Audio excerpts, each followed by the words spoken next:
Breaking news, inatake ng Israel sa pamamagitan ng mga missiles ang military sites sa capital ng Syria. Isang pag-atake ng Israeli missile ang tumama sa mga lugar ng militar sa paligid ng kabisera ng Damascus noong Linggo ng gabi. Ang pinakabago sa sunod-sunod na pag-atake na nagtatarget sa mga lugar ng militar sa Syria ayon sa State News Agency na SANA. Maraming malalakas na pagsabog ang umalingaw-ngaw sa buong Damascus magdamag. Ang isang pahayag ng militar ng hukbo ng Syria ay nagsabi na ang pag-atake ng Israel ay ginawa mula sa direksyon ng occupied Syrian Golan Heights. Idinagdag nito na na-shutdown ng Syrian Air Defense System ang ilan sa mga missile at ang mga losses ay limitado sa material damages. Ayon sa Syrian Observatory for Human Rights War Monitor, ang Israeli missiles ay nakatarget sa mga sites sa Sayeda Zainab at Damascus International Airport na mga lugar sa kanayunan ng Damascus, kung saan matatagpuan ang Lebanese Hezbollah at Iranian militias. Ang mga posisyon na kabilang sa Syrian Air Defense Forces ay natarget din at walang impormasyon kung may mga natamaang mga civilian ayon sa ulat ng observatory. Mula noong simula ng 2023, sinabi ng observatory na nakapagtala ito ng 62 na missile attacks na tinatarget ang Syrian territory. Ang Israel ay nagsagawa ng maraming airstrike sa Syria nitong mga nakaraang taon na iniulat na tinatarget ang mga milisya na suportado ng Iran at mga pagpapadala ng armas na pinaniniwala ang nakalaan para sa Hezbollah, isang militanteng grupo ng Lebanese. Ang mga strikes na ito ay itinuturing na mga pagtatangka upang pigilan ang pagpapalakas ng mga armadong kakayahan ng Hezbollah na nakikita ng Israel bilang isang malaking banta sa national security nito. Sa Middle East, malaking mga hakbang ang sinisikap ng Israel at ang kanilang mga kaalyado upang mapatumba ang mga teroristang organisasyon tulad ng Hamas, Hezbollah at ang mga Houthi na kasalukuyang nasa Gaza Strip, Eastern Mediterranean, Red Sea, Strait of Hormuz at sa gulpo ng Persia o Persian Gulf. Ang rehiyon ng Eastern Mediterranean ay isang importanteng sentro sa giyerang ito. Ang mga hukbong dagat at hukbong ere ng mga bansang Estados Unidos at Reino Unido o United Kingdom ay mga importanteng hukbo upang mapanatili ang kapayapaan at seguridad ng Israel. Nakita na natin ang aktibidad ng dalawang mahalagang warship ng Estados Unidos, ang USS Gerald Ford at ang USS Eisenhower, sa mga estratehikong mga lugar tulad ng Eastern Mediterranean at ang Red Sea magmula pa noong simula ng giyera. Subalit sa mga nakaraang araw, hindi lang ang Estados Unidos ang nagbibigay tulong sa Israel. Ang United Kingdom ay nagsimula na ring mag-abot ng malaking tulong para sa bansa. Inilahad ng United Kingdom na ito ay nagbigay ng maraming hukbong pandagat at hukbong panghimpapawid. Ito ay upang suportahan ang hukbo ng Israel at sa kanilang patuloy na paglaban sa giyera laban sa mga teroristang organisasyon tulad ng Hamas. Dagdag dito, ang tulong na ibinibigay ng United Kingdom ay magtatagal hanggang matapos ang giyera. Nagpadala ang United Kingdom ng surveillance aircraft, 2 Royal Navy support ships at humigit kumulang na 100 Royal Marines sa Eastern Mediterranean upang suportahan ang Israel at upang maudlot ang mga biglang pagdami ng mga sagupaan sa Middle East.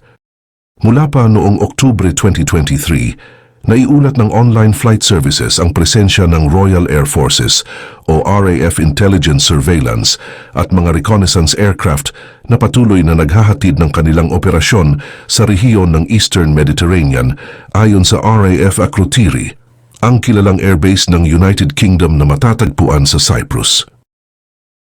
Ngayon, inilabas na ng mga opisyal ng United Kingdom ang mga detalye ukol sa kanilang tulong na ibinigay sa Israel at inanunsyo na ang UK Royal Navy at ang UK Air Force ay mas lalo pang pinalawak ang kanilang tulong sa Israel.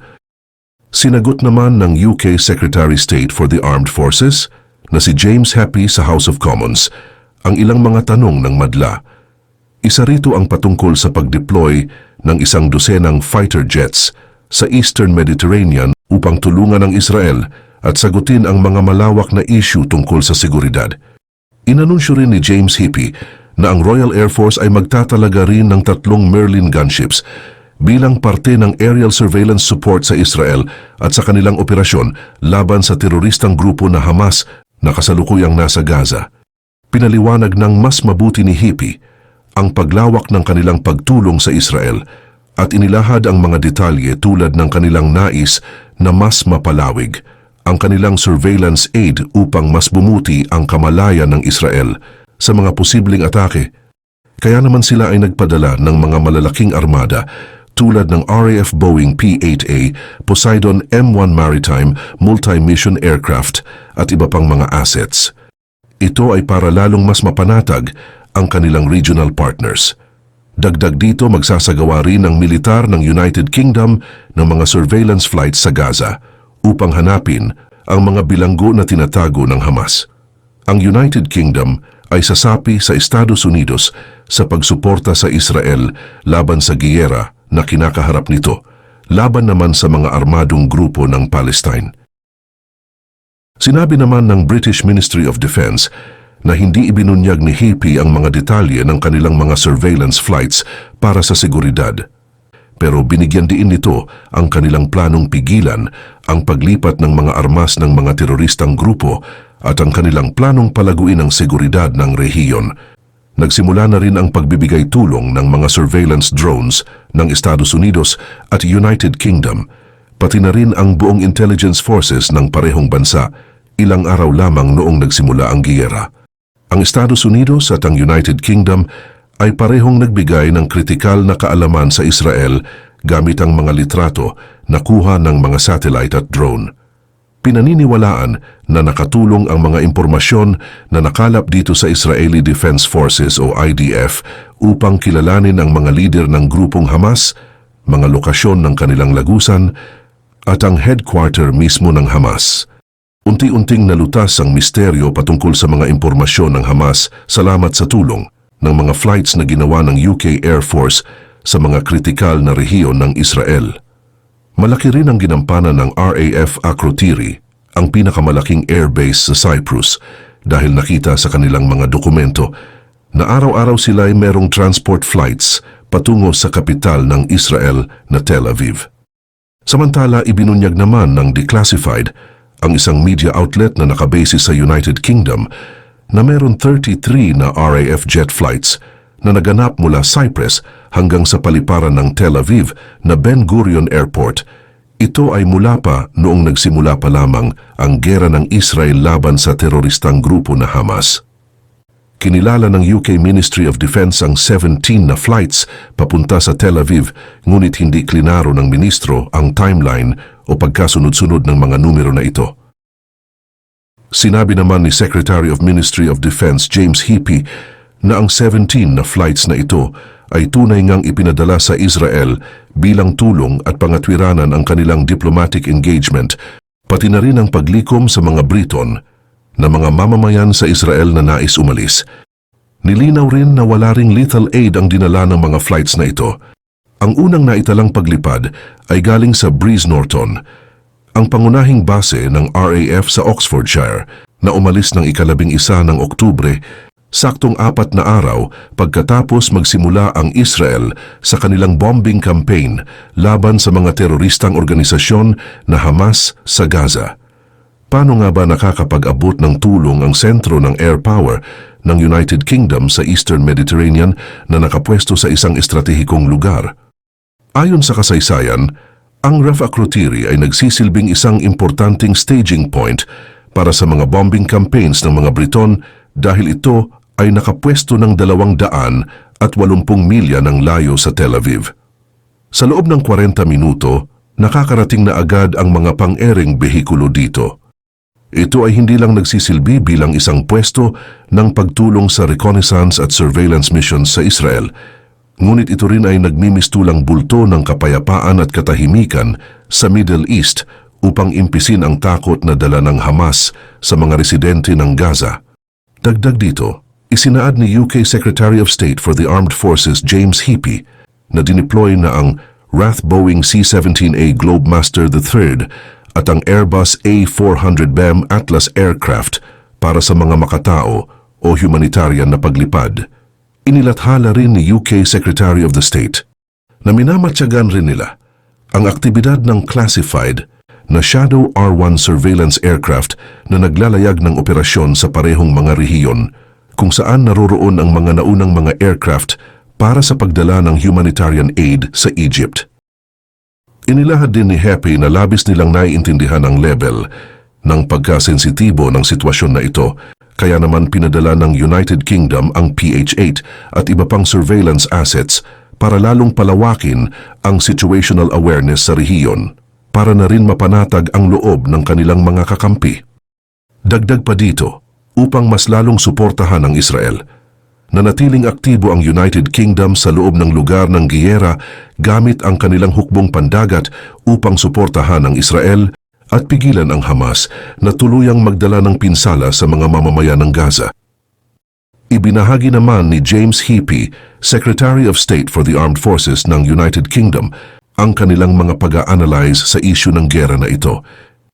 Ayon sa kanilang mga assessments, masayang kinumpirma ni Heapy ang presensya ng mga barkong RFA Argus at RFA Lime sa Eastern Mediterranean. Idinitalye rin ni Heapy ang mga papel ng mga barkong ito. Ayon kay Heapy, ang mga barkong RFA Argus at RFA Lime ay ipinadala sa rehiyon na ito noong 8 ng Nobyembre upang magtalaga ng presensya ng United Kingdom sa lugar na ito.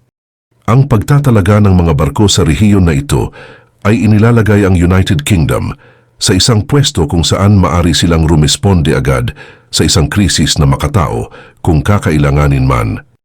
Bilang miyembro ng Security Council ng United Nations, sinabi ng United Kingdom na mayroong karapatan ng Israel na depensahan ang sarili nito laban sa mga sinasabi ng punong ministro nila na si Rishi Sunak sa mga katakot-takot na akto ng terorismo. Kahit na mayroong suporta ang Israel sa mga major superpowers tulad ng United Kingdom at Estados Unidos, ang ibang mga bansa sa Middle East ay mayroon ring mga hakbang na ginagawa ang mga karatig lalawigan ng Israel. Ang tensyon sa pagitan ng Iran at Estados Unidos ay mas lalong lumulubha sa Mediterranean. Pinasinayaan naman ng Iran ang kanilang bagong hukbong dagat, ang Daylaman Destroyer. Ang seremonya ng pagkomisyon nito ay dinaluhan ng ilan sa mga malakas at kilalang opisyal ng Iran tulad ni Major General Abdul Rahim Musavi, ang commander ng hukbong dagat ng Iran, at si Rear Admiral Shaham Irani, isa ring commander ng hukbong dagat ng Israel at Major General Chief of Staff ng Israeli Armed Forces. Sa seremonyas na ito, sinabi ni Rear Admiral Iran na ang Daylaman Destroyer ay mayroong mga makabagong mga armas na itinataas ang kakayahan ng pagsasanay militar pati mga operasyong pagliligtas. Dagdag pa ni Admiral Irani, ang Daylaman Destroyer daw ay ang pinakabagong bersyon ng The Destroyer John Moran. Ayon sa ERNA News Agency, isang news agency na pinapatakbo ng Estado, ang Daylaman na may timbang na 1,400 tonelada na pinangalan sa isang bayan sa hilagang Iran ay mayroong 75 metro ng haba at 11 metrong lawak. Ang Daylaman Destroyer ay may kakayahan ring magplanta ng mga torpedo sa bilis na 30 knots.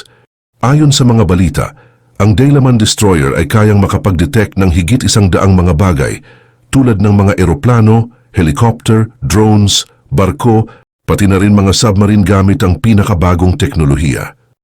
Naglungsad na ng 6 na warship ang Tehran patungo sa dagat ng Kaspi o Caspian Sea na pinaghatian ng Russia, Azerbaijan, Kazakhstan, Turkmenistan at Iraq.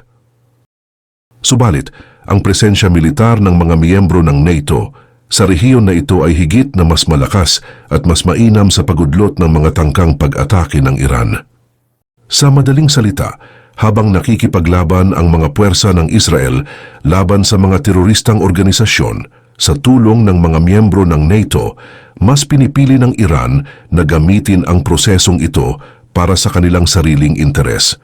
Ngunit tulad ng sabi namin, kaunti lamang ang tsansa ng Iran na manalo sa laban na ito at patuloy tayong makakakita ng mas mabuting kalagayan sa mga susunod na araw. Salamat sa panonood sa aming video. Walang humpay kaming nagtratrabaho umaga hanggang gabi upang mailathala sa inyo ang pinakamabilis at pinakamaasahang mga balita. para hindi maiwan sa mga video na inihahanda ng aming team. Kasama ang pinakabagong mga kaganapan at espesyal na ulat tungkol sa giyera sa Israel, pwede kayong mag-subscribe sa aming channel, i-like ang aming video at pindutin ang super thanks button.